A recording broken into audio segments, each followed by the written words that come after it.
So you've got a great digital product idea that you're excited about and you're sure it'll sell. But how do you know for sure? How can you feel confident that after you've spent a ton of time and energy building it, people will actually buy? In this video, we're going to talk about one of the most important stages of the product development process, validation, and share 3 vital questions you can ask to determine whether or not there's a market out there that's eager to buy your product. Let's get into it. Hello, creators. I'm Ben Tolson from Podia, where we empower creators like you to make a living doing what you love. As creators, when we come up with an idea for an online course or other digital product, it's tempting to use our enthusiasm and excitement as validation that we've come up with a great idea. While enthusiasm for our product is an important ingredient, all the enthusiasm in the world isn't going to help sell a product that people are not looking to buy. So, how do we determine whether or not our idea is something people will actually pay for? We've broken down the most important product validation principles into 3 questions, and here they are. Are people asking you for it? Are people already buying it from someone else? Are people already buying it from you?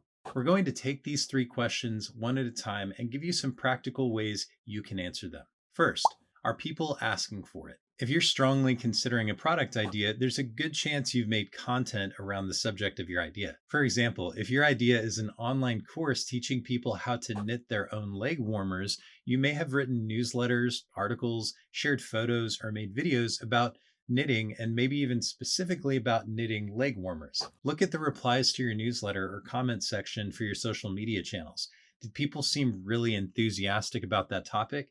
Did anyone say something like, if you made an online course about how to do this, I'd give you all my money? You can also just share the product idea with your audience and gauge interest. Okay, so what if you don't have an audience?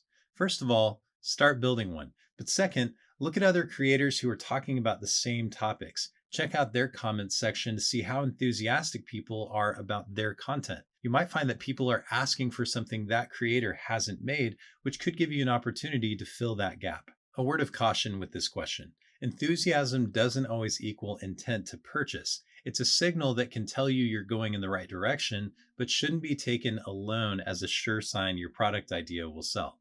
Which is why we're moving on to question number 2. Are people already buying it from someone else? In the past, when I've had a product idea I thought was a winner, one of the first things I would do is search to see if anyone else had had that idea, hoping that I was the first one to think of it. This can end up being a good thing or a bad thing depending on your perspective. If you were hoping to discover that you had found an idea that nobody's ever tried before, finding that similar products already exist might take the wind out of your sails.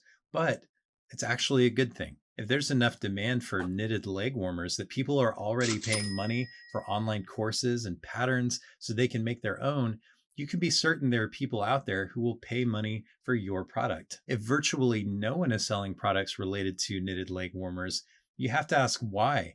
And many times it comes down to the fact that there's just not enough demand. If you do find there's enough demand and people are already selling similar products, a good question to ask yourself is, can I offer a similar product, but in a unique way? Like maybe someone sells a step-by-step PDF guide, but you could sell a video-based online course. Another great question to ask is, can I add something to my product that would solve a problem existing products aren't solving? Like maybe most products cover people who already have intermediate knowledge, but no one is bridging the gap for beginners. These questions can be a great way to help you differentiate your product from others that are already selling and meet the needs of the market that are not already being met by other products. Now on to our third and final question. Are people buying it from you? No, Ben, they're not buying it from me. I'm still trying to validate the product, remember? All right, let me explain. If you've worked through the first 2 questions, there are 3 ways to test your product on the market that allow you to make money, which is the best validation of all, before you make the full-blown product. 1, make a smaller version of the product. If your idea is an online course, maybe take what would have been the first module and offer that as a mini course. You can even go simpler on the production. Instead of producing it as a video course, make it a slide-based course. The idea is to put something out as quickly and easily as possible so people have an opportunity to show you with their dollars what they think about your idea. 2, crowdfund your product. Another great way to get validation and money before actually making the full version of your product is crowdfunding. This method requires some upfront work describing the result your product will achieve for people once it exists. If you can do a great job communicating the value people will receive from your product and give them some incentive for giving you money up front, you can get the validation and the cash you need to make your product a reality. 3. Pre-sell your product. This is similar to crowdfunding in that you need to be able to describe the result your product will achieve for people. The level you're going for is making a sales page for your product as if it already exists. This is easy to do with Podia if you're selling an online course. From your dashboard, click Products and then click New Product. Select Online Course, give your product a name, and then click Create and Continue. Click the Settings tab, and in the Enrollment section, click Add a Start Date. Select a future date and click Add Start Date. Once you add pricing and other basic info and publish your course, customers will be able to see your course sales page and pay to enroll. An added benefit to doing it this way is now you've got a deadline so you can stop putting it off and finally get that thing made. People giving you money is the strongest signal that you've got a valid product idea. And even though these 3 strategies take a bit of work, it can be well worth it if you've already asked the other questions and found evidence that the market would be interested. So what do you think? Is your product idea a winner? Just remember these 3 questions.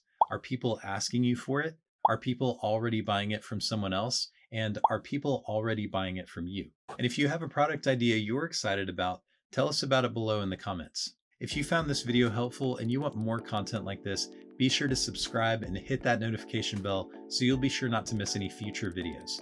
Thank you for watching, and we'll see you next time.